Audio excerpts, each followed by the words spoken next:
profitez pleinement, éteignez les lumières, mettez votre casque ou vos écouteurs, fermez les yeux, relaxez-vous.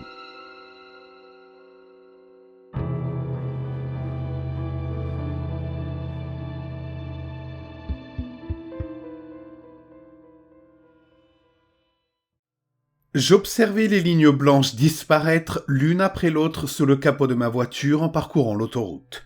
Plus je les regardais, plus j'avais l'impression qu'elles ne formaient qu'une seule et même ligne floue plongée dans un océan de bitume, et alors il fallait que je tourne le regard pour qu'elles soient à nouveau séparées. J'ai étendu le bras vers le siège passager pour attraper ma bouteille de gin. C'est triste de voir à quel point je suis devenu doué pour tirer le bouchon d'une main pendant que l'autre tient le volant. J'en ai pris une grosse gorgée pour finir la bouteille, puis je l'ai balancée à travers la vitre côté conducteur avant d'entendre le bruit satisfaisant des éclats de verre. Ça ne pouvait être qu'un micro-sommeil, me répétais-je sans cesse. Je ne sais pas si je commençais à perdre la raison ou si j'avais déjà trop bu pour ce midi et que je divaguais, mais j'avais en quelque sorte ce besoin de rationaliser le fait que j'avais vu Oublou. Au final, j'ai attribué ça à des hallucinations causées par le manque de sommeil, et je me suis dit que j'essaierais d'avoir au moins 5 bonnes heures de sommeil cette nuit. Ces dernières semaines, je tournais autour de 4 heures de sommeil, ou plutôt, je dormais aussi longtemps que mon corps parvenait à supporter ces terrifiants cauchemars. En regardant dans mon rétroviseur, j'ai jeté un œil à la boîte qui contenait les affaires de Robert Jennings. Aujourd'hui, j'allais enfin savoir de quoi le livre parlait. Je ne pourrais pas vous dire combien de temps j'ai passé à comparer cette écriture aux dizaines d'extraits de langues diverses que je stockais sur mon ordinateur. Et ce n'est qu'après un incroyable coup de chance que j'ai compris ce que c'était réellement. Je m'étais posé au bar d'un hôtel en Pennsylvanie lorsqu'un homme était venu s'asseoir près de moi. On a discuté quelques minutes, mais je crois qu'il n'était pas rassuré par mon apparence plus que négligée.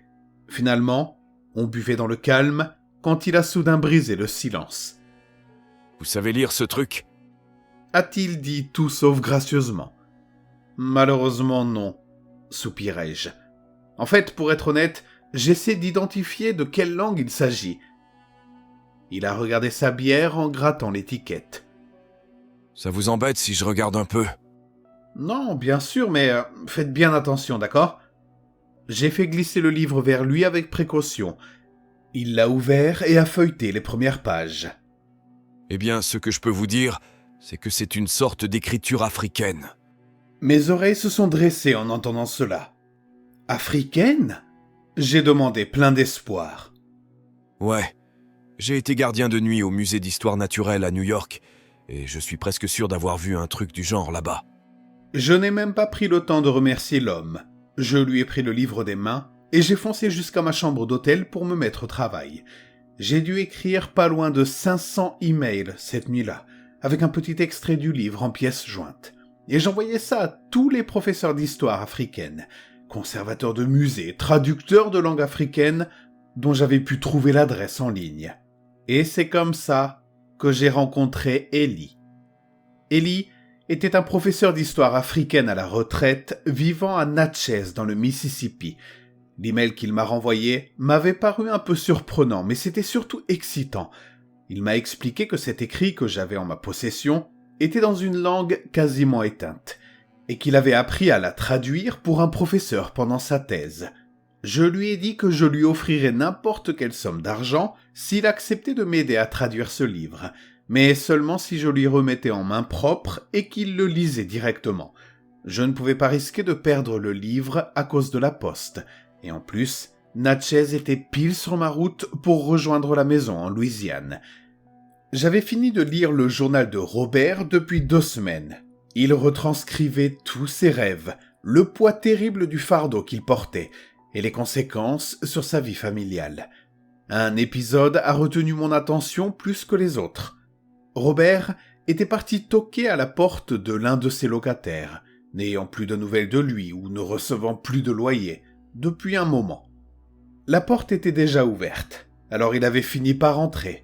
Le locataire gisait dans la baignoire, les poignets ouverts.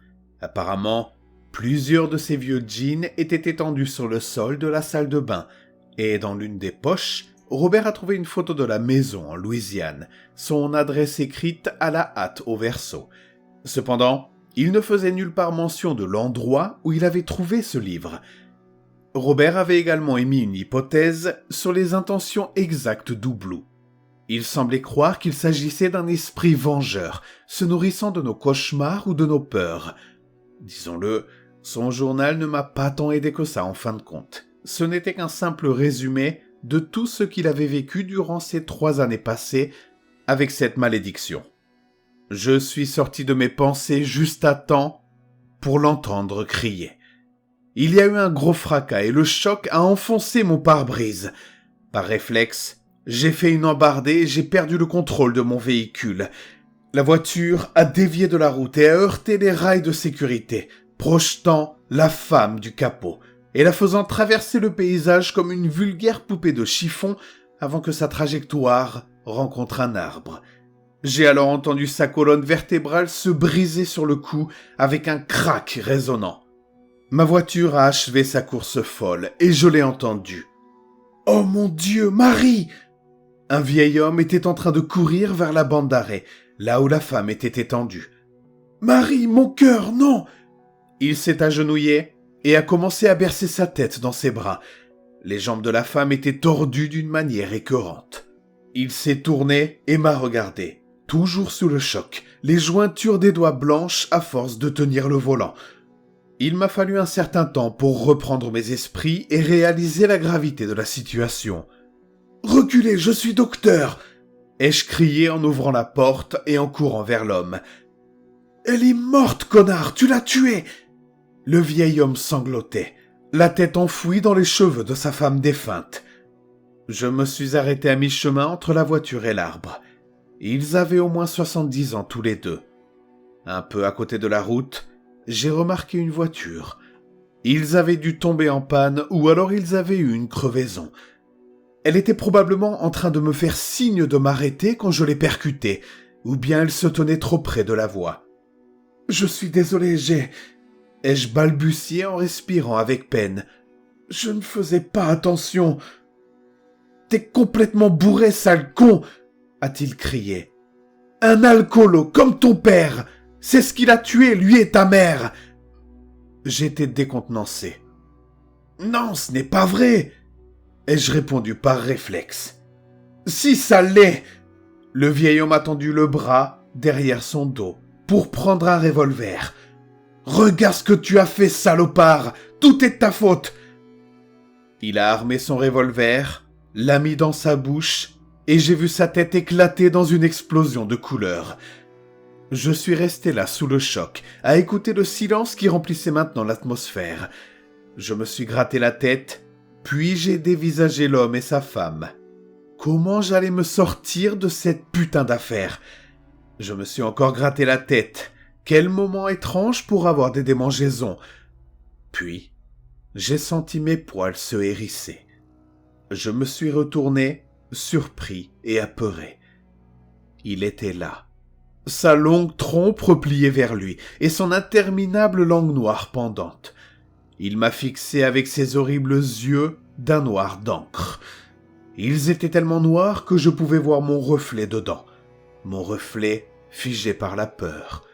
Il se balançait sur ses jambes d'avant en arrière, presque gracieusement. Il a légèrement penché sa tête sur le côté pendant une fraction de seconde et je l'ai entendu. Oublou. Je me suis réveillé avec une grosse bouffée d'air chaud. Je reprenais lentement conscience de ce qui m'entourait. Je m'étais arrêté sur une aire de repos juste à côté de Natchez pour me soulager et prendre un café. J'avais dû m'endormir dans la voiture. « Oh mais putain !» J'ai donné un coup de poing sur le volant. J'avais dû faire au moins 50 rêves avec cette chose et elle parvenait toujours à me prendre au dépourvu. J'ai fouillé dans la boîte à gants pour en sortir de l'Adderall. J'en ai jeté 2 comprimés dans ma bouche et me suis forcé à les avaler avec une gorgée de gin. Je suis resté immobile un moment, la tête contre le volant, chassant toutes mes pensées. Puis j'ai tourné la clé pour démarrer la voiture et j'ai quitté la place de parking de l'aire de repos. J'en ai eu pour encore une demi-heure pour me rendre là où Ellie vivait. Sa maison était grande et ancienne à première vue. Son allée était bien plus longue de ce à quoi j'étais habitué. Le terrain autour de sa maison semblait s'étendre à l'infini. Je suppose que la vie urbaine m'avait conduit à trouver un lieu comme celui-ci complètement surnaturel. J'ai continué jusqu'à me retrouver devant la maison, puis il est sorti et m'a salué de la main. Il m'attendait. Je l'avais appelé 2 minutes avant d'arriver. Il était aussi grand que moi, mais beaucoup plus vieux. Il devait avoir la soixantaine, ou peut-être plus.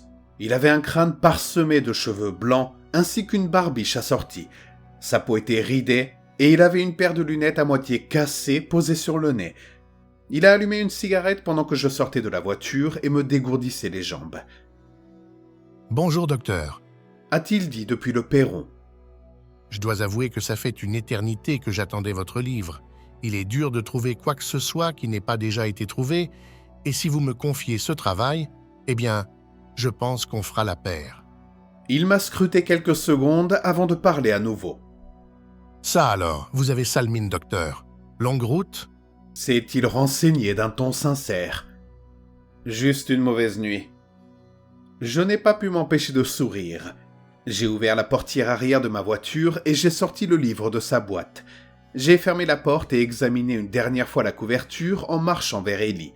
« Le voilà !» lui ai-je dit en tendant le livre. Ellie a pris le livre dans ses mains en remontant ses lunettes pour mieux voir.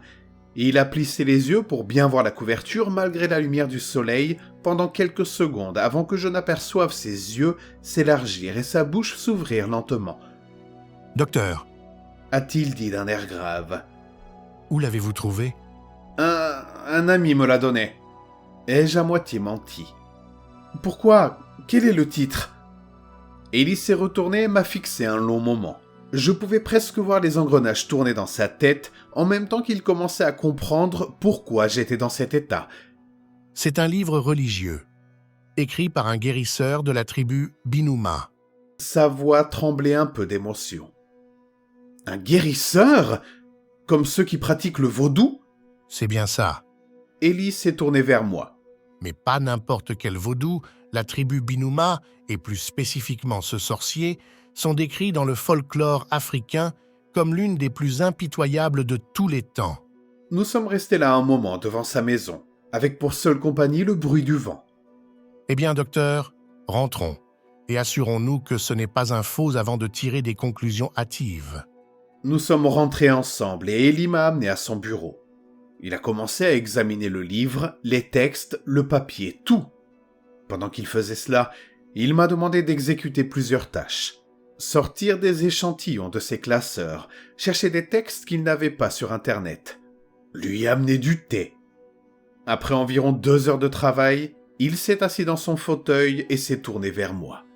« Dieu vous bénisse, docteur, c'est un original. » J'étais fou de joie d'entendre ça. À vrai dire, je n'avais jamais envisagé la possibilité que ce livre soit un faux.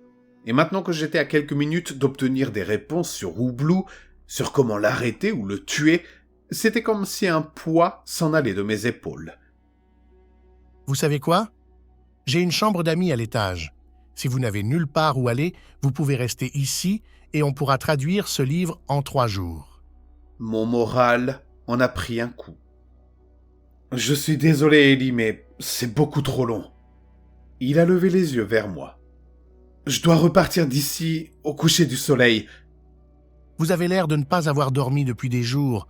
Vous pouvez quand même vous permettre une nuit de repos. Il avait l'air surpris et à juste titre. « Je suis désolé, mais je n'ai pas le temps. » Je me suis levé pour reprendre le livre. « Je peux ?» Bien sûr, docteur, c'est le vôtre après tout. J'ai tourné les pages jusqu'au chapitre dont j'avais besoin.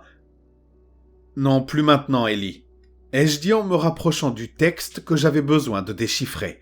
« Une fois que je serai parti, ce livre sera à vous. Faites-en ce que vous voulez. » Je me suis finalement arrêté à la bonne page.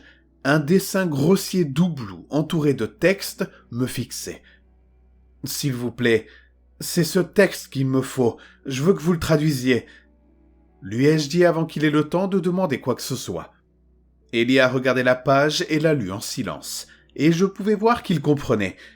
Quand il a fini, il m'a regardé avec de grands yeux tristes. « Ça fait combien de temps ?» a-t-il demandé. « À peu près 2 mois. » ai-je répondu, ressentant un soulagement à l'idée de parler à quelqu'un de ce qui m'arrivait, et surtout qui me comprendrait. « Bon sang. » a-t-il dit en détournant les yeux. « Donnez-moi juste 1 minute. » Il s'est levé pour aller dans la cuisine et est revenu avec un plateau. Il y avait dessus 2 verres remplis de glaçons et une bouteille de ce qui semblait être du whisky. J'ai ri, et pendant 1 seconde, je me suis senti à nouveau humain. Ellie a rempli mon verre, puis le sien.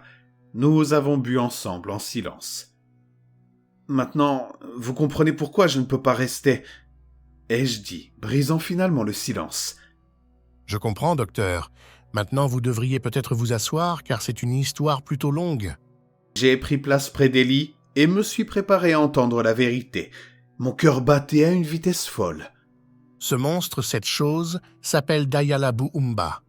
Dayala Booumba, ai-je demandé, trouvant étrange le fait que ces gens ne le désignent pas par le même nom qu'Andrew et Robert.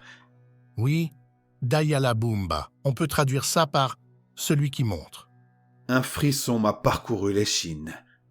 Il est dit que ce guérisseur était très puissant et que son peuple, la tribu Binouma, était chassé à travers le désert par un clan rival.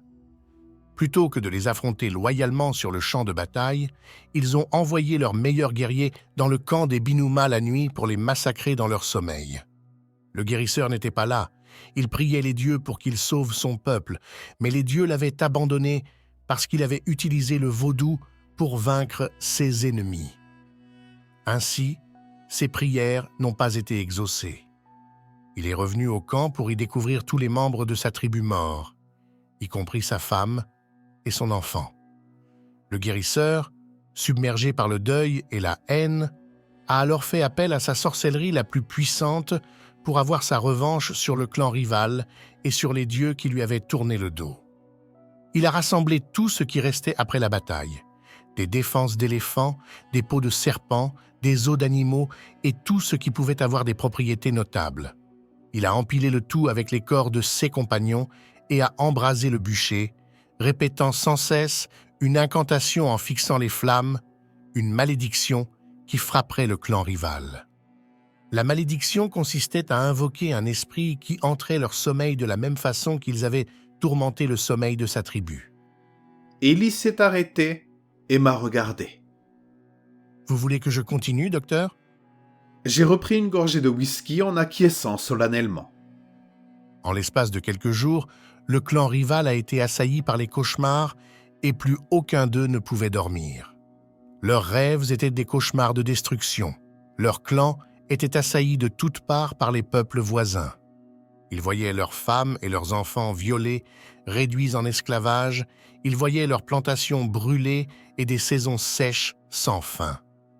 Peu de temps après, les membres du clan s'en sont pris les uns aux autres et les survivants mirent fin à leur jour jusqu'à ce qu'il ne reste personne. Mais quelque chose n'allait pas. Quand le sorcier a entendu que le clan était détruit, il a célébré sa victoire, mais il continuait d'entendre des plaintes de gens affectés par celui qui montre. Il a réalisé que la bête qu'il avait invoquée ne pouvait pas être arrêtée, car elle avait un appétit pour le désespoir qui ne pouvait être rassasié. Un par un, les gens étaient frappés par l'esprit, et quand ils mouraient, la malédiction passait à une autre personne, laquelle à son tour transmettait le sort, et ainsi de suite. Il a arrêté de parler. Et donc, ils ont pu l'arrêter ? Le texte ne le dit pas, a dit tristement Ellie. Il est dit que les tribus ont commencé à exiler tous ceux affectés par l'esprit meurtrier, car il était impossible à combattre. Ainsi, il laissait l'esprit se propager dans une autre tribu. J'ai eu un haut le cœur. Il n'y avait pas d'échappatoire. J'allais devoir faire avec Oublou aussi longtemps que je vivrais, ou aussi courtement plutôt. Je comprenais maintenant pourquoi Andrew et Robert s'étaient suicidés. Les larmes me montaient aux yeux, et Ellie m'a servi un autre verre de whisky. « Je comprendrai si vous souhaitez partir, docteur. Je vais continuer de traduire, et je vous appellerai si je trouve quelque chose qui pourrait vous aider. » J'ai bu le whisky d'une traite avant d'essuyer mes larmes sur ma manche. « Merci, Ellie. » me suis-je forcé à dire. « Appelez-moi et je viendrai. » Je me suis levé avant qu'il ne puisse m'arrêter et me suis dirigé vers la porte d'entrée. Je n'avais pas encore atteint ma voiture qu'Ellie était déjà devant la porte d'entrée et m'appelait. « Docteur, si ça ne vous dérange pas, est-ce que je peux vous demander où vous allez ?» a-t-il crié, la tristesse dans sa voix faisant comme suspendre la question dans l'air.